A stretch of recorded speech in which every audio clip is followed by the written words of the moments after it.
The first of 4 years in office is under her belt. Jacksonville's mayor has plenty to celebrate. We're also going to ask Donna Deegan what she's focused on in year 2, leading the city. And support for the president continues to waver. Calls by celebrities like George Clooney and party royalty like Nancy Pelosi for Joe Biden to reconsider his run for re-election. Democrat Rahman Johnson joins us on This Week in Jacksonville.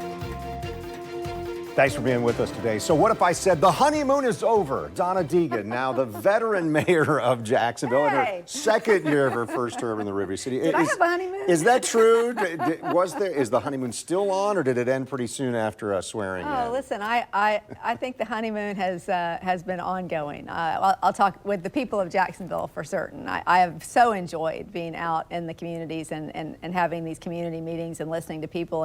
And you know, what I have been most gratified by, Kent, has been people have said to me, we can feel your heart and we believe that you want the best for this city, and we can feel that difference in the city in terms of the fact that you are really spending a lot of time on unity. And I think that if there's anything that I would have wanted people to say after the first year, by and large, it would be, we can feel that optimism, we can feel that hope that we have in our city being one that really does work for everybody. That's been the goal. And so I'm sure everybody doesn't feel that way, but the people that take the time to come up and talk to me, that is probably the number one thing that I hear, that they can feel something that feels different about our city. Optimism or hope can give a shot of self-confidence to everybody in the city if they embrace that. So we're going to talk a little bit more about what happened in your first year in a little bit. First, tell us about this second year, what your priorities are, because we know that there's a budget proposal coming up, and here we are, we're already in July. What are those priorities for year 2? Well, it won't surprise you that my priorities continue to be very focused on economic development, on what is going to provide the best return on investment for our city, especially for our communities that have been left behind. So keeping those broken promises of consolidation or making good on those broken promises continues to be a focus. So a lot of the things you've already heard me talk about are going to continue to be a focus of this administration, and that is making sure that we create ladders for small businesses. That's been a very big deal. We've created a lot of loan opportunities, and in fact, something that I just got information on today that I can share with you is that we have doubled the number of JSEBs, of Jacksonville Small and Emerging Businesses, because we've really tried to grow those under Gregory Grant and has done an amazing job. And we're opening a Northside Business Center, but also the amount of business that the city of Jacksonville has given to our Jacksonville Small and Emerging Businesses has gone up by $22 million year over year. Wow. So not only are we creating those opportunities by helping to bring more people in, but it's translating into dollars spent. Wow. Yeah, that's a big number, 22 million year over year. And Gregory Grant has been with us on our podcast about economic development and growth in the city. So, Mayor, you present your proposed budget to City Council this coming week. How is it different than what you maybe proposed last year? Well, last year I had about 5 seconds to make a mark on that budget. So what we did is largely last year we went into the CIP and we said, you know, how can we pull up some of those communities that have been waiting a long time for things to happen? How can we rescore the way we're doing things to make sure that the folks who never seem to get a piece of the pie get a piece of the pie? But it was a very quick process, and we didn't have an opportunity to put a big stamp. This year, I think you'll see throughout the budget the focus is on our priorities. Now, having said that, the budget numbers, the ad valorem tax dollars that are coming in this year are going to be, frankly, quite a bit lower than they have been the last couple of years. And that's for a variety of reasons, mostly because of commercial real estate issues with vacancies and insurance costs. So we've had to really zero in and prioritize. And we've got some things that we'll be announcing on Monday in terms of ways in which we are going to make sure that we lean up and make sure that our city is as effective and efficient as it can be. We owe that to the taxpayers anyhow, but we've got the opportunity now to really get in there and make some change. Yeah, I was going to bring that up. The forecast this spring was kind of good news and bad news on revenue. The projections were of an increase of revenue by $87 million, but that's about $100 million less than the previous forecast. Well, and it also turned out to be quite a bit lower than that. So at the end of the day, we really had to do a lot of soul searching in terms of what is absolutely necessary versus what is important versus what are things that we want to do but are going to have to wait. And but that's part of the job, right? You have to deal with the numbers that you have, and you have to make those tough decisions. But look, I'm very excited about it. I think it's going to be a good budget, and I think one that people will rally around. Once again, we are making sure that we are taking care of the needs that we have to take care of in this city. You know about the police and fire contracts. I know that Sheriff Waters wants some more officers. We're going to make sure that happens. I mean, not a surprise to you hear that from, no, in this case, the sheriff's office. No, I mean, but these are things that, public safety, public health, certain infrastructure needs. Those are things that are always going to stay at the top of the list. Mayor, you and the council also plan to follow up on the stadium deal with a discussion about the community benefit agreement that was removed, a lot of that removed before that final vote on the renovation project. Where do you see that going? And is that in a few weeks, or is it the next couple months that you have to work through that? Well, what we're going to do is we're going to begin discussing it as soon as council gets back. I believe it's going to be introduced on the 23rd. So that's next week? Yeah. Yep, coming up. The weeks have gone by pretty fast, and so we're hoping that by the end of August we'll have all that buttoned up. I know there's a committee that's been appointed by Council President Randy White, and they'll be looking at that. But I feel very good. We've spent a great deal of time trying to educate and show why we have done what we've done. As I said, it's all about getting the best return on investment. And we talked about this the last time I was here, and we were talking about how they were able to succeed in Tampa. And the time that they invested in those things that were such a big key in the ignition for them, which was the riverfront and a lot of that infrastructure piece. That was a time when they didn't have a whole lot of revenue coming in. Remember, that was in 2008. Right. Things were tough. Tough time, right. But that's the time when you have to invest in those things that you know are going to bring the greatest return. And so that's what we'll be doing this year. And those riverfront parks are going to be a big part of that piece. But I feel very good about the community benefit agreement. I think council is seeing, by and large, the benefits certainly of the east side portion. And we're going to show them why the workforce development, the affordable housing, and the homelessness initiatives are also really, really key to making sure that we get where we want to go in this city. All right. Thank you. And so I'm inviting the mayor to stay with us. I invite you to stay with us as well. A lot of accomplishments in Mayor Deegan's first year, some challenges as well. We'll discuss those next on This Week in Jacksonville.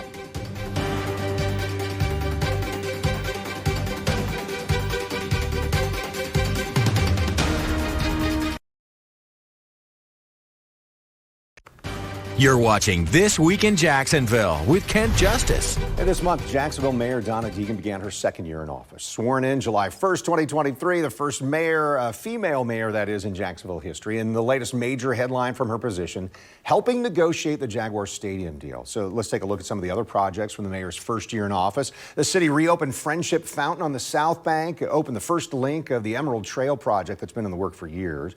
And Mayor, you ordered the removal of the Confederate Monument in Springfield Park late last year. Also launched the River City Readers program in January. And I know since then local families already passed 1 million minutes read and counting. And those are just those are the headlines of things that have been accomplished this first year. What's your feeling here? We are 12 months in, more than that now. How'd you do? It's been a full year. Yeah. It's been a full year. Listen, we had a little first year celebration for the staff today because everybody was gone. Everybody was gone last week for 4th of July, and I said to them what I'll say to you. I think we've had an extraordinarily full and successful first year. From the stadium to negotiating the police and fire contracts, those were two very big rocks. The River City Readers program has been off the charts. We've got thousands of folks coming to Friendship Fountain. We've increased our small businesses to become the small business capital of the Southeast. That's the goal. I mean, there's so many things. We've invested in folks who are struggling with affordable housing, giving them help for down payments and to stay out of homelessness. There's so many things in partnership with the City Council. I don't want to leave them out because as I said to them when I came in, there is nothing we can't accomplish if we are all rowing in the same direction. So, but as I said to the staff today, they're the ones that work 24/7, put their heart and soul into it every single day to make sure that we're keeping those promises that we made to people. And if you look on that list, there's a lot of things that I said I was going to do that we got done in that first year. I didn't know we'd get them all done in that first year, but we've got a lot more left to do. I think we've laid the groundwork for a lot more work to come. But infrastructure, as I said, coming in was going to be a key, and that has been the place we have really focused hard and heavy the entire time of this first year, and I think it's been a successful first year. So let's talk about that infrastructure component. That wasn't on the list of headlines. That often is. Infrastructure is often something that's kind of like, well, it's kind of on the sidelines or in the background. People don't talk about it much. Where are you at on some of those goals you've got in infrastructure? Well, look, I said when I was running, it's not a sexy topic, but there's not a topic that's more important. The fact that we were able to secure that $147 million grant for the Emerald Trail moved the timeline for that up 5 years. Do you know what that's going to mean for economic development in our city? That touches so many neighborhoods. The fact that we were able to move that up 5 years, the fact that we were able to get all the riverfront parks, all the money for the riverfront parks as part of that community benefit agreement that's already passed. That piece is already passed. The fact that we're investing I hear it every day. People are so excited that we're continuing to invest in sidewalks and sewers and mowing. I still hear about the mowing. No kidding. I've never seen my neighborhood actually edged and mowed. So those are things that you said it earlier. If you can have optimism and you can have pride in your city, I think that just increases the confidence and everything builds from that. But infrastructure is what draws people to want to move here, but also to want to develop and build here.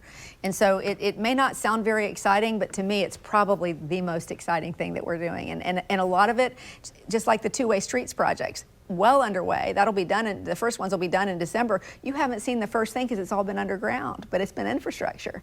So those are things that people are going to see as we move forward, in addition to a whole lot more cranes in the air. It's interesting. A lot of focus can come on downtown. This week on our podcast, we had Downtown Vision Inc. CEO Jake Gordon talking about downtown. But obviously, Jacksonville is a bigger place. How do you feel about being able to focus on all that, the square footage, the miles and miles and miles of Jacksonville here, rather than just one or two pieces? Well, listen, we have to be very intentional here for a little while. I talk about the broken promises of consolidation, but also I talk a lot about downtown. And the reason for that is you have to do something to catalyze the growth or at least drive the growth to the places where we want it, and also make sure that we have the revenue to invest in the rest of the neighborhoods in this city. Downtown becoming successful will help us to do that. It's a big city with some of the lowest taxes, and we like that, right, in big cities in the state. If we want to keep that the way it is, if we want to make sure that we continue to have a city that is attractive for businesses and people to want to move to, we've got to catalyze downtown, and that will allow us to invest in the rest of the city. So I think focusing on downtown is actually a strategy to invest in all of Jacksonville. Maybe final thing for our segment and our visit here. You mentioned, hey, these accomplishments didn't come without working together with City Council. The initial phases of your administration, there were some appointments, and council may have pushed back, and it didn't necessarily look like maybe things were going to go well. How did that turn around? How did you solve that without that ever becoming a real problem? Well, look, I think that there's always going to be periods of time. It's going to go like this, right? Where there's going to be give and take, and there's going to be times when things are a little rougher. Sometimes a little more politics gets involved than you'd like. But at the end of the day, I have always respected the folks on this council and always worked really. I mean, Ron Salem and I have worked well together during his presidency. I'm very excited about Randy White's presidency. We work very well together already. And despite what you may see publicly sometimes, because I think the public conversations are often very different from the private conversations, this is a council that wants to get things done with me, I think, and we're going to continue to march in that direction. Won't always be perfect, but we're going to keep going. Yeah. Mayor Donna Deegan, thanks so much. I appreciate the time this morning, talking about what's ahead and what we've just seen in this first year. Thank you so much. All right, so Rahman Johnson, local city council member, a journalist, a professor, and he's a supporter of President Joe Biden. We're going to talk through the issues at the top of the ticket in November. That's next on This Week in Jacksonville.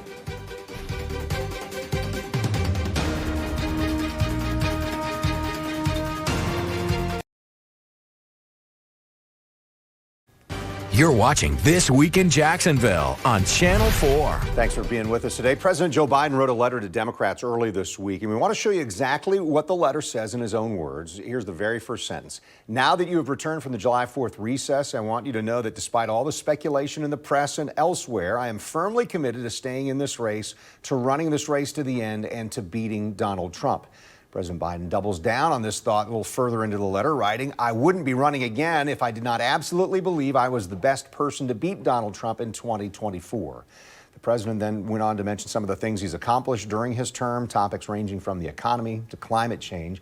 And the letter ends with these two sentences. Any weakening of resolve or lack of clarity about the task ahead only helps Trump and hurts us. It is time to come together, move forward as a unified party, and defeat Donald Trump.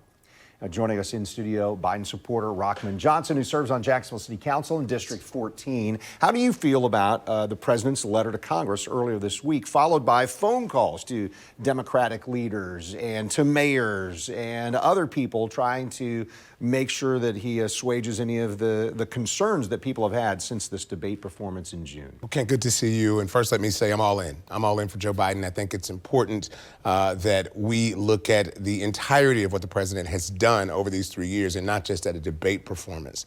While I think the letter is important, assuring that our political leadership knows that he is still in the race, I don't think it's necessary. Joe Biden has shown what he believes in, what he's done. We're looking at an opportunity here for us to have one of the most experienced legislative leaders in the White House, and we've seen in a long time. And so I believe the president has what it takes. He had a bad day during his debate performance, but it's deeper than that. We can look at other leaders like Hakeem Jeffries and so many others who have said, if the president is saying he's committed to this, then we're committed to him, and I'm in that column. So you said it's deeper than that, and that's what some of the other folks are saying is, hey, it's deeper than one bad day, bad debate performance. Former Speaker of the House Nancy Pelosi said this week, it's up to the president to decide if he should continue to run. But she said that days after he had said he's going to continue to run. So it sounds to me like she's saying maybe he should reconsider, and this is obviously a big voice in the Democratic Party. It is, but I think we're reading too much into that. She specifically said, if he decides, we're all human. So if the president says this is a lot for me, we're talking about a guy who lost his family, who had to bury 2 kids in his lifetime, which, you know, it's been I don't know how he does it, but to do that and still be over 80 and doing the work that he does, keeping up the travel schedule that he does, I can see why she says, if he decides this is not what I want to do anymore, then I'm moving on. But the president has not said that. And he said he's committed. So I think we have a responsibility. Now, here's the thing.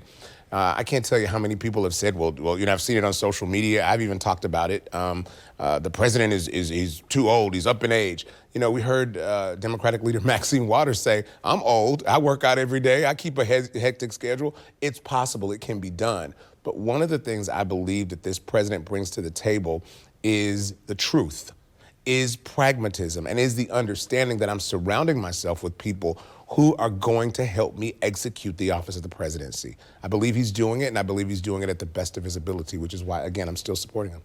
Actor and major Democratic Party donor George Clooney in the news this week. He added his voice to this chorus that's calling for the president to drop out of his reelection race. This is some video of the two men talking at the Kennedy Center honoree reception. This is 2022. And then this week, Clooney, I should say, released an op-ed, an opinion piece in the New York Times. Rahman Johnson, he said how much he loves President Biden, but he criticized his current state and says that the Joe Biden he saw at this big fundraiser last month and on TV in the debate with the former president is not the Biden of 2010, not even the 2020. And so the concerns that we're hearing are not people saying he hasn't done the job in these first 3.5 years. It's saying we don't know if he should be in a place where he's going to have to try and do that in the next 4 years. Well, not to be tit for tat, but George Clooney is not the same George Clooney that we knew 20 years ago or 10 years ago even. George Clooney's a different person, not doing the kind of action that he did. And so I look at that to say neither is the president. No, he's not the same person. In fact, he's older, but wiser. And that's what I want. I also looked and saw the juxtaposition of 2 candidates at this debate that were going head to head, one of which every other thing that candidate said was not true. And I had a president here who may have fumbled a bit and may not have had the greatest debate performance, but who still came to the table with pragmatism and truth and experience. We saw what 4 years of a Donald Trump presidency brought to the table. I was one of the keynote speakers a few months ago down in Orlando for the Democratic Party, and one of the things I said is we saw what happened. We saw what could happen. We saw what January 6th was about. We saw the divisive rhetoric that was put out in our communities. We are healing step by step, person by person, and action by action. And we can't do that if we go back to the divisive policies of the past. And look, this is a president that is given to cities. The city of Jacksonville specifically has gotten hundreds of millions of dollars specifically thanks to the work that the White House has done. He's doing that for cities all over the country. And mayors like Donna Deegan and city councils like you're on would say, yes, we want that to continue. But what would cause you and other Democrats to say, no, we do need someone else in there? Is it a specific diagnosis from a physician, another troubling performance like the debate in September? What would change your mind? And we've got about 30 seconds left. Him. That's it. Him coming and saying, I don't want to do this anymore. I believe as long as he believes that he can do it, he can and will. I'm looking at something like Project 2025, which the former president has said that he doesn't know who authored 2025, but 31 of the 38 people that authored the article came either out of his administration or were nominated for positions in his administration. So I don't believe that, just like I don't believe many of the things that come out of the former president. The only thing that would change your opinion is if the president said, if the president said, I'm out. Okay. I'm in for the win. Rahman Johnson, thank you so much. Appreciate it. Always good to see you again today. And we want to let everybody know that News4Jax reporter Scott Johnson is going to be in Milwaukee for the Republican National Convention. He's going to catch up with the members of the Florida delegation. He'll be on hand for those main convention speeches. You can watch his live coverage starting tonight, this evening, and then throughout the entire convention. And Chris Hand joins me next time as we break down the biggest headlines from the RNC. We're also going to review what Mayor Deegan delivered to City Council in her budget proposal. I'm Kent Justice. Thanks for watching on air on Channel 4, the CW17, and online at news4jax.com or streaming on News4Jax Plus.